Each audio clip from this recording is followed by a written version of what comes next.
Alright, buddy! Ready to film this week's episode? Yeah, I am. You know what, I might need a cup of coffee. I've been up all night writing this piece for the Loon Call, and it's amazing. The Loon Call. Yeah, I'm super excited too. Kyle, you do know that the Loon Call is going away today. The what? Dude, the Loon Call is going away today. It's being replaced by Northern Pitch, this website that's started by Bruce, Bill, the Sheaf, John Marthaler, also that loud bald guy with the glasses. Yeah, they're all cooperating. It looks really good, man. No! No, this is not happening. I wrote this for the Loon Call. Bro, why are you so pissed off? Go to northernpitch.com. Oh my god. You don't understand. I had so many beautiful Loon Call puns in here. It was brilliant. You know what? Screw it. I'm just going to start my own soccer website with soccer news and blackjack and hookers and be all good. Uh-huh. You know what? Just scratch that idea. I don't need the soccer news. I don't need the hookers. Don't you mean that you don't need the soccer news and you don't need the blackjack? Well, you know, I mean, there's already Northern Pitch. Uh-huh. And hookers have STDs. And I've got a crippling gambling addiction, so. Uh-huh. Which reminds me, I meant to bring it up with you. What are your thoughts on adding poker to Two United fans?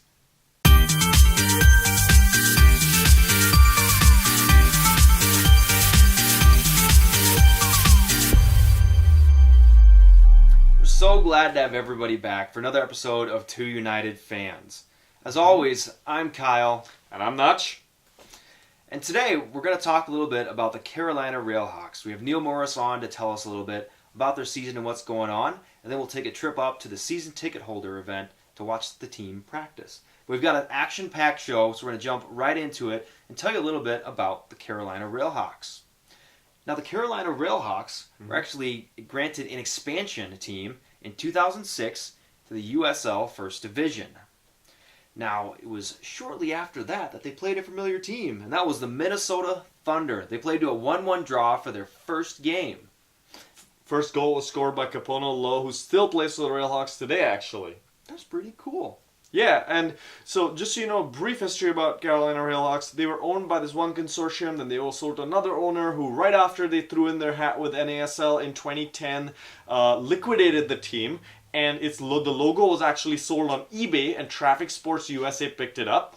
In the 2011 season, actually, they hit the ground running. They made it to the top of the regular season standings, won the regular season, and then were kicked out of the semifinals by the Minnesota Stars, 2011 NASL champions. What? Yeah. So, hit the ground running. They've been up and down since then. Basically, though, the big question that's been in my mind since the second NASL game I ever went to was, what's a Railhawk? What is a Railhawk? Well, I know the answer to that now because I looked it up. The Railhawk is actually a team name and identity that was come up with by one of the Triangle Soccer fanatics. By the way, that's the supporters group for the Carolina Railhawks. They've got a great web presence. Go check out their website. A lot of supporters groups could learn from the way that they market themselves.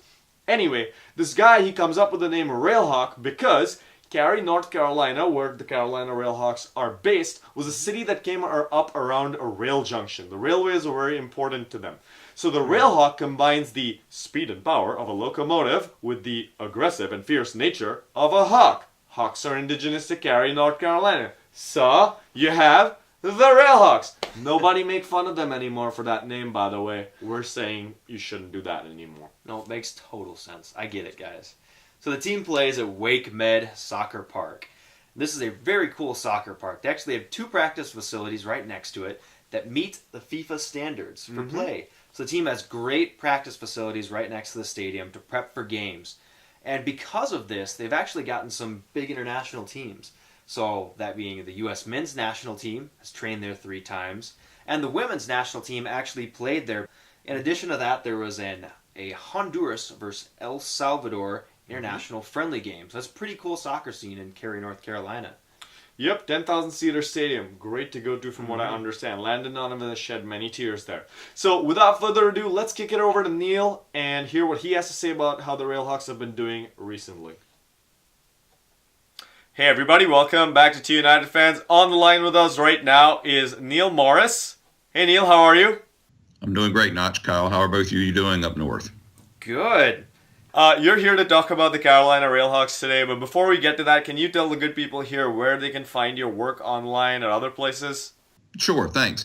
For the last probably 4 or 5 years, my NASL and Railhawks coverage has been at indieweek.com, INDYweek.com. However, that's changing this year. Most of my content is now being shifted over to another outlet here in the Triangle, WRALSportsFan.com, which is part of the WRAL and Capital Broadcasting Company network. So it's a larger footprint, larger background, and a larger platform. So I'm looking forward to that. So WRALSportsFan.com. And you can always follow me on Twitter at @ByNeilMorris. So let's get on to the Railhawks. Kyle and I introduced the team just very briefly. One of the things we wanted you to talk about really quick was the ownership of the Railhawks. Well, Traffic's involvement in the Railhawks itself began in a more formal way just prior to the 2011 season. Traffic had been involved as owners of Miami FC back when everyone was members of USL, specifically USL 1. Traffic Sports down in Brazil being a sports and soccer marketing company, broadcast rights, player, personnel. I mean, they had all kinds of connections throughout the soccer world. Their foray into Division II soccer began with Miami FC. Their U.S. subsidiary, Traffic Sports USA, was located in Miami.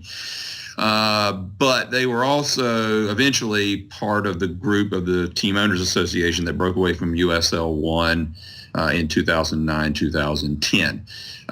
There was a hardcore group of owners who split off, and Traffic was at the forefront of that. They were one of the owners of Miami FC, but frankly, Traffic was probably one of the main bankrollers of the NASL during its early to mid history. And at various times, they've had interest in several clubs around the league, from the Minnesota Stars to Atlanta Silverbacks. Some of those technically owned by the league, but both formally and privately, Traffic probably had a stake in several of those. Their ownership of the Railhawks began after the 2010 season, when the 2-year owner of the club, Selby Wellman, dissolved the corporate entity. The brand, the logo, the mascot uniform, the office furniture all went up for sale on eBay. Traffic acquired the brand. I'm sure that they intended to do that all along. But essentially, they rehatched the Railhawks. I see what you did there. Love her. You see what you did there. They rehatched the Railhawks. The Railhawks rose like a phoenix from the ashes and started back for the 2011 season, and Traffic has owned the team ever since. Now that Traffic has divested their interest in every other club in the league, their sole NASL club now, from an ownership point of view, is the Carolina Railhawks. Do you think they're going to hold on to the Railhawks? My opinion on this, and you've actually stumbled into a fairly interesting question. My feeling is that they want to maintain a majority stake in at least one of the clubs, because that's the only way to stay involved in the league. Otherwise, they don't have a seat at the table from any kind of formal point of view, and I suspect that they still want that, because they have always been the most bullish, or among the most bullish members of the NASL, the new iteration of the NASL. So my opinion is that they want to maintain a majority interest in the club. Now, what they would like to do, and what desperately needs to happen and has not happened, is some form of sizable local minority ownership needs to be procured and signed on. I think moving on from the history of the team, let's talk about a little more near history. Last season, Carolina, they had a decent season, particularly had some strong points in the Open Cup. haunting LA Galaxy again. If you want to walk us through how last season went in your eyes.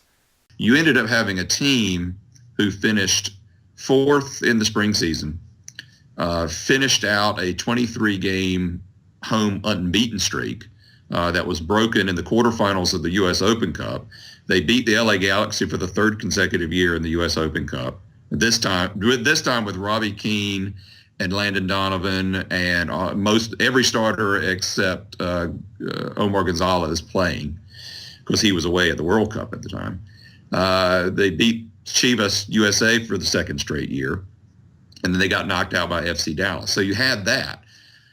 Then you get to the fall season, and they lose to Indy 11 at home. They lose to the Atlanta Silverbacks at home. They lost to Tampa at home. Brutal home losses, any one of which could have turned the team's fortunes, because they ended up finishing fifth in the overall point standing, 2 points behind Fort Lauderdale, which, by the way, they drew a home match with Fort Lauderdale late in the season, which if that had been flipped to a win, we would have been in the playoffs, or the Railhawks would have been in the playoffs. It was one of those seasons. I'll give you a quick. This is the encapsulation of the Railhawks season. They get a chance to play the LA Galaxy for the third straight year. This time it's in round 3 instead of round 4 of the Open Cup. Which 2 years ago they played the Galaxy for the first time at the Open Cup, and it was one of those transformative events in the team's history, because it had just undergone an ownership change. They got to play the Galaxy. Everybody in the market thought Beckham was coming to town, which obviously he wasn't. But they sold out that game in Wake Med Soccer Park, which then the capacity was between 7,000 and 8,000 fans in a day.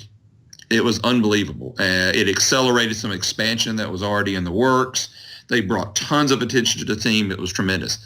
So they had the Galaxy come to town. Landon Donovan had already been quoted as saying that they were sick of losing to the Railhawks, which was just like gold here when that came out. I mean, you can't buy that quote.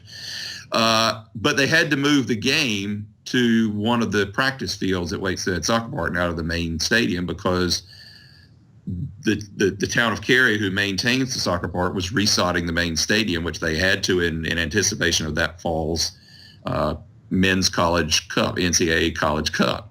So you advance in the U.S. Open Cup, you've got Donovan and Keane coming to town, and you end up having to have it on a practice field with temporary bleachers brought in.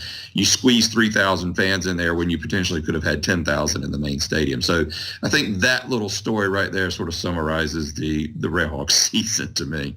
Yeah, if you can talk about Wake Med for a second, that'd be great. I cover the Railhawks. I've covered them since 2009. I've covered the league since 2009. The one thing that they can brag about, and this is not us bragging, but everybody brags about it, is the quality of Wake Med Soccer Park from various points of view. Number one, the turf is the best you'll find in any field in the United States. And, I mean, we've had players come from outside of the country who say it compares to anywhere in the world. It's tremendous. It's the stadium and the turf is maintained by the town of Cary Parks and Recreation Department. The stadium and the park itself, I think it's technically owned by Wake County, which is where Raleigh is, but it's leased for like $1 to the town of Cary. So they all, for all intents and purposes, own and operate it. It's a huge facility. It has I'm going to get this wrong, but roughly 7 or 8 practice fields plus the main stadium. The main stadium has been expanded several times, most recently a couple of years ago to roughly just shy of 10,000 seats. They put in a huge permanent video board last year. But the best part as far as the Railhawks is concerned, and why it's not just the envy of players as far as the quality of the turf, and by the way, the practice fields are just as good as the main stadium. It's unbelievable. But I've talked to many front office folks around the league, and the envy of it is if you don't own your own stadium, which there's very few teams in the league that do, maybe one, then the arrangement that the Railhawks have had with the town of Cary for Wake Med Soccer Park while it's not perfect, has been a huge envy. Their lease with Town of Cary includes full use of all the practice fields, unless there's a conflict, of course. A plentiful amount of main stadium uses, office space for the team offices on site, a generous portion of concession revenue, all the parking revenue, and Wake Med Hospital, which is where the naming rights for the stadium come from, have had a naming rights deal with the Town of Cary for several years that they just renewed for another, I think it may be at least 5 years, that they pay about $315,000 per year to the Town of Cary for the naming rights. The Railhawks lease, which is being renegotiated right now, gives them half of that money every year. Yeah, that'd be a great situation for the team to be in. It seems like the facilities are working really well with the team. I guess excluding that one time they got kicked out when they were trying to play the Galaxy. But now that we've heard a little bit about the stadium, I know we're running a little bit long here, and if we have some extra footage that we have to cut, we'll make sure and put Neil's full interview as a separate standalone. But I do want to talk some about this season. I know we just heard tonight before the podcast that MLS is going to be playing, and that's starting up here this next weekend, or probably this past weekend by the time they see that. We're just focused on NASL here. Yeah. So what we're looking for here is a little recap of kind of what moves have been made this offseason, maybe what the team's been doing this offseason to prepare, and then also want to get your take on where you see the Railhawks landing this next year. They're going to make another run in the Open Cup, or are they going to be running for the Soccer Bowl this year in the NASL? Okay, well, let's start with what the Railhawks have been up to. You're probably going to hear my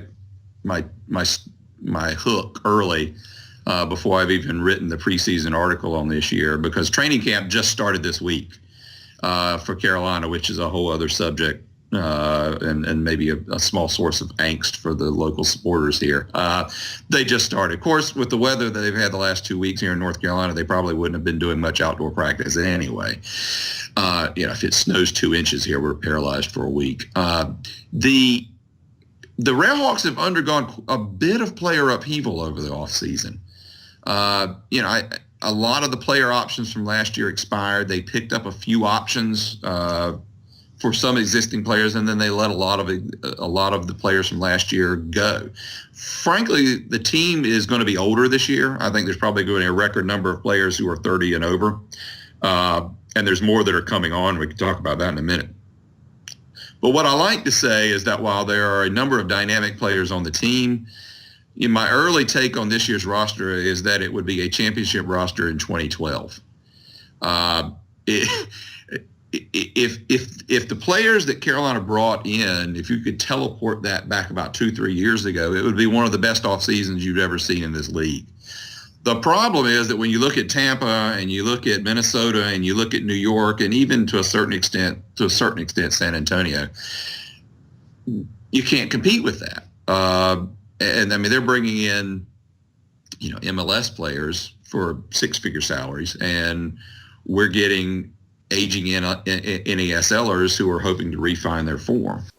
Terrific. And just really quick, we're kind of running out of time again. So briefly, how do you think Connor Tobin's been working out? Because, he was our captain for a while, and we're just kind of curious here in Minnesota how you guys are perceiving what he's done for you. Little Turbo.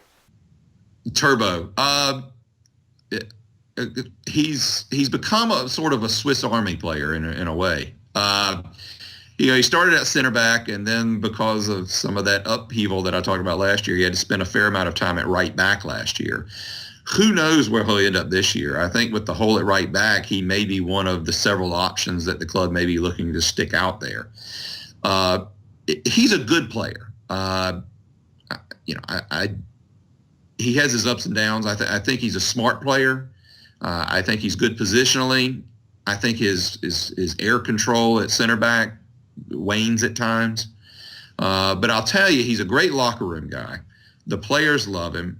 The supporters love him. He's almost become sort of the de facto player leader at this point. I know that the TSF supporters have done a lot of work to reconnect and to bring the players into into the fold. And Connor, over the offseason, from anecdotes that I've heard, has become the conscience of the club, so to speak. Hey Neil, we are running super late. Let us cut the interview right here. Thank you so much for sharing your info. Can you tell the people again very quickly where to find you online? My content for the league and the team is at WRALSportsFan.com. Twitter is at by Neil Morris, BYNEILMORRIS. Hey everybody, hope you enjoyed what you've learned about the Carolina Railhawks and what you heard from Neil. We're going to take a quick break and come right back with the season ticket holders practice from this past week. I am Manny Lagos, and you're watching Two United Fans. Welcome everybody to Minnesota United's open practice for season ticket holders. They're kind enough to let everybody come in here and watch Manny run the team around through some drills and see what's going on before they head down to Brazil. So we're going to take you through the crowd, talk to some of the people who are here and why they're here, and also try and grab some players. So come on and join us. Well, welcome back everybody. I'm here with Mr. Miguel Ibarra. He took some time after practice today to come and talk to us a little bit. So we wanted to get your take on what's going on here this season and how this event came about to let the supporters in and watch you guys. I mean, I didn't really know nothing about it till this morning. Really? Yeah, Christian was actually the one that told me that it was an open practice for fans. And So you just showed up and I was people just, started yeah. walking in. So it's kind of surprising, but I mean, it's great to see just everybody out here supporting. I mean, I already know the Minnesota fans. I mean, they're great. I mean, I love them. I love their singing, and I mean, just with them, their support, I think it just helps us on the field even more. Cool. Well, thanks. We'll keep doing it for Yeah, you. thanks. Yeah, the turnout has been awesome. We hope that keeps going into this year. What are you looking forward to most this year, from a team perspective and also personally? Mine, I think we didn't finish off the season how we wanted to last year. And I just think this year, for me, just win the championship, bring it over here. So, of course, personally, that's for me. I mean, for a team, I think I can speak for them too. They'll probably say the same thing. I mean, we added new additions that are going to help us.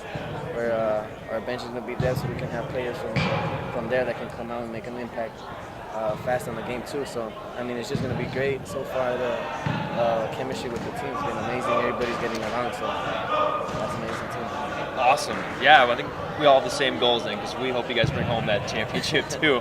And I don't think we've had the chance to talk with you since you went and got to play a little bit with the national team, got to tear it up out in the field. You look great, by the way. Tell us a little bit about what that experience was like for you. It was amazing. I mean, just getting the call up again for January camp, that was going to be the longest camp, so I just knew I had to make an impact on that one. And I had already met some people, and I mean, the new faces, they all the same thing, just went in there and learned from people. And I got my chance, and just Jurgen just said, play like you're in Minnesota, and you'll be just fine. You've been doing great. I mean, he gave me that confidence, so I went in the game. And of course, I'm going to be nervous at the beginning, but it was just amazing. Just being with the national team was just amazing. So, I mean, I'm just going to have to start building from there and just keep learning. And, I mean, there's a lot of room to grow. So. That's cool. Yeah, and we hope there's many more of those to come for you. So you've got plenty of depth. You can go ahead and take a few spells. So cool. I want to say thanks again for coming and talking to us, and good luck in Brazil. Have fun. It sounds like the team is already getting jacked up for being in Brazil. We got some songs in the locker room. So thanks again, Miguel. Thank you. Everybody, I'm here with Anthony Dalrymple. Did I say that right? You did. Beautiful. So we're watching Minnesota United's practice here. This is the open practice for the season ticket holders. What brought you here today? Mostly 2 cups of coffee and a car to go. No, just kind of wanted to get some exposure to the team, and I'm kind of a geek about United. I'm on the website every day, got season tickets. I figured I'd take advantage of it, just kind of get closer, see what's going on, get revved up for the season. So That's awesome. How long have you been a season ticket holder? this is my first year. First year. Yeah. Cool. Where are you going to sit? Front row, and I think it's section 14, so basically behind the visitors bench. Oh, good seats. yeah. Nice. That should be fun. Yeah. So what are you looking forward to the most this year then? I am First looking year forward season to ticket holder. beating the New York Cosmos. Oh, God, yes. We Getting all are. revenge on Fort Lauderdale, beating San Antonio, seeing what Jacksonville Armada look like, and then hopefully playoffs in this year get to the soccer bowl and be able to freeze our butts off like the tragedy last year against Fort Lauderdale. But I'm looking forward to those things, and especially a couple of key matches like against the Cosmos. So it's going to be awesome. And to see, the new players like Ibsen and Johnny Steele, J.C. Banks, a couple others, and then the old favorites, Chris Ramirez, Miguel Ibarra, Kevin Venegas is one of my favorites to watch. Aaron Pitchkalando, I could go on and on. Outstanding. All right, well, thanks for talking with me really quick here. And let's get back to practice. Okay. All right, caught another two in my web. We have Ashley and Spencer here. Hey, Kyle. And we're going to talk a little bit about these guys' excitement for this upcoming season. So obviously you're season ticket holders this year. Yep. How long have you guys been coming to games? So we've been coming to games since 2013 when they used to play the Metrodome. That was our first game was the home opener that year. Nice. And then we actually didn't get back to a game until about 2013, or about the Cosmos. So fall of that year. So like tail end of the season, we didn't get back. Perfect. But we went to we missed one home game last year. So we figured impressive. this year just get the season tickets and just get it over. What brought you to the first game? A friend's birthday. It was a friend's birthday, and we were looking for something to do. It was the middle of March, and we're like, there's nothing to do. So we just figured, why not just go check out the soccer team? The Thunder aren't around anymore. We had heard about the Stars the previous season. We're like, well, let's go see this new club, Minnesota United, see how they do, and just check it out. So that's cool, and here you are. And here we are, checking out the open practice, so that's kind of cool.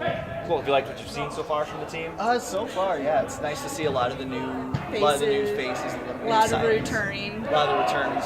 Seeing a lot of, and their chemistry looks pretty solid so far. It really does. They look very sharp out there today. Yeah. If you both had to pick one thing, what's your one thing you're most excited about for this upcoming season? I'm kind of looking forward to seeing Jacksonville. Actually, seeing a new club come in and seeing how they do. Yeah. That's a good one. I'm just excited to see the team play every week. Just get back outdoors. Get my weekly dose of sun. Soon enough. Yep. All right. Thanks a lot, guys. Yeah, for not a taking time to problem. talk to me. Yep. Well, now I'm here with Mitch Hildebrandt, goalkeeper for Minnesota United. He's nice enough to come over and talk to us a little bit about his preseason, what's going on. So how has preseason been for you personally so far? Yeah, I think preseason's been good. It takes a while to get back into the swing of things, the speed of the game. But Arizona was fantastic for us, to get away from all the distractions and just be a team. I think we got a lot of new parts. Yeah, we have the core of our team coming back, but you're adding some good quality players. So I think it was good for us to get away for 10 days and get to know each other and on and off the pitch. And for me, it was just getting sharper and getting back into the game. And I feel like I'm there. And we have a month left, so I'm really excited for the time we have left, just to get that much better. So. Yeah, it's coming up fast, but you guys are heading to Brazil here next week already. Probably by the time we release this, they'll be on their way. So what are you looking forward to in Brazil? I know the Brazilians are excited. They've been just singing all day, getting jacked up about this. Yeah, I don't. I'm gonna have to, hire Pablo or Thiago as my personal translator. Just walk around with those guys all the time. But it'll be good to see new places. We saw England last year, which was a fantastic trip, and I'm sure that nothing less from Brazil. So. Like Phoenix, you want to get down there and get some work in, get some good training sessions under your belt, get tactically and technically ready. But you also, these trips are, like I said, to get away and to get to know the guys and get ready for April, and that's the goal, April. So as long as we're building every day towards April and we come out strong in April, then that's what counts. Cool. All right, so the last two things I want to talk to you about is first, what are you looking forward to this upcoming season yourself, as from a personal level, from a team perspective, and also just comment on this awesome event that we had today. We had a great amount of fans come out. Yeah, we did. I think our fans are probably, the best in the league. They're the loudest and the most ruckus crowd. They're amazing, and everything we do on a team standpoint, they're always supporting us. They're going out to the pub with us, and they're doing watch parties, and it's fantastic to have a group of fans that come out on a Friday morning to watch you train. So it's good that we get to know them, they're amazing people. And then, personally, just for the season, just looking forward to having a solid year. It's, you just got to trust in your team, and they got to trust in you, and we're getting there. We're building every day, but we're getting there, and I'm just very happy that I'm here, and just ready for a very solid and productive year. And with this group of guys in the locker room, I'm expecting big things. So anything less is definitely not good enough for us. Perfect. Love to hear it. Well, thanks again for taking the time to talk with us, and good luck and have fun on your trip. Thanks very much. Appreciate it. All right, hey everybody. Here with Bruce. We're going to try and wrap up the practice here. They're just doing some finishing drills, but thought I'd talk to Bruce a little bit about what he's seen today and how he likes it, especially even just the turnout that we've had is outstanding. What I love in the off-season is seeing fellow fans who you don't see all winter long. You're hibernating, you're, doing whatever you do in the winter. So to see people smiling faces is the best. It's the reason I come to these events. Plus you get to see the new players, see if they have a touch, see if they have that. It's a little something special that makes the difference in a big game. And you find that in training rather than in games. What have you thought of the new players, specifically Ibsen, Leaf, Johnny? I mean, it's hard to know. Two of them, Khalif and Johnny Steele, we know quite a bit about them. JC Banks, you can watch all last year on YouTube, and you can go find all his stuff. Ibsen he's got the name and he's got the pedigree, but he's the one that I haven't seen ever play. So he's the one that you know the least about. And you see him out there, and he's a big one. So it's pretty exciting. It's good to see. Absolutely. So how long have you been going to Minnesota games? We've asked everybody that. I'll ask you that too. Yeah, I mean, I started going sometime all through the 90s. I would go to the occasional game, but I had a job where I traveled, so I didn't get to go that often. But in 2000, I pretty much stopped traveling, and I've been going to almost every home game for the last 14 years. I think that wins by far. And I know there's people who I could introduce you to who have been going much longer at a much higher rate. So there's some great long-term fans out there. It's still outstanding. All right, cool. Well, thanks a lot for talking to us here, Bruce. Always. A pleasure. Thanks, everybody, for watching Two United Fans. Well, and you know what to do next. You can follow us on Twitter, like us on Facebook, and subscribe on YouTube to get all the latest news, photos, all this other great stuff that we put on there. Or if you want, you can like us on Twitter, subscribe on Facebook, and follow us on YouTube. Whatever you want to do. But thanks for watching, everybody. Peace out. Bye.